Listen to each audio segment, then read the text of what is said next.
Assalamualaikum warahmatullahi wabarakatuh. Perkenalkan, nama saya Anissa Kairani dengan NIM C1C02248.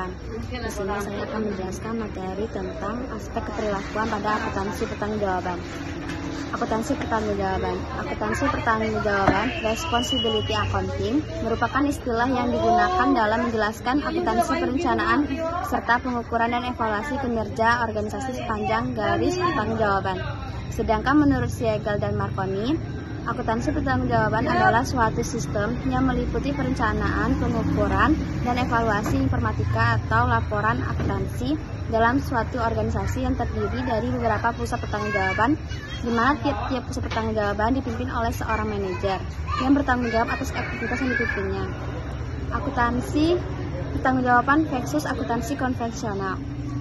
Perbedaan mendasar akuntansi pertanggungjawaban dan akuntansi konvensional adalah terletak pada perencanaan, klasifikasi, dan pengumpulan data. Akuntansi konvensional mengklasifikasikan data berdasarkan pada sifat atau fungsi dari biaya, sedangkan akuntansi pertanggungjawaban lebih menitikberatkan pada pertanggungjawaban atas kejadian dan kontrol secara individu. Jenis-jenis pusat pertanggungjawaban. Yang pertama ada cost center. Pusat biaya merupakan pusat pertanggungjawaban atau suatu unit organisasi yang prestasi manajernya dinilai atas dasar biaya dalam pusat pertanggungjawaban yang dipimpinnya. Lalu yang kedua, revenue center, pusat pendapatan, merupakan pusat pertanggungjawaban suatu unit organisasi yang prestasi manajernya dinilai atas dasar pendapatan dalam pusat pertanggungjawaban yang dipimpinnya. Kemudian yang ketiga, profit center atau pusat laba, merupakan pusat pertanggungjawaban atau suatu unit organisasi yang prestasi manajernya dinilai atas dasar selisih pendapatan dan biaya dalam pusat pertanggungjawaban yang dipimpinnya. Lalu yang keempat, investment center atau pusat investasi, merupakan pusat pertanggungjawaban atau suatu unit organisasi yang prestasi manajernya dinilai atas dasar pendapatan, biaya, dan sekaligus aktiva atau modal atau investasi pada pusat pertanggungjawaban yang dipimpinnya.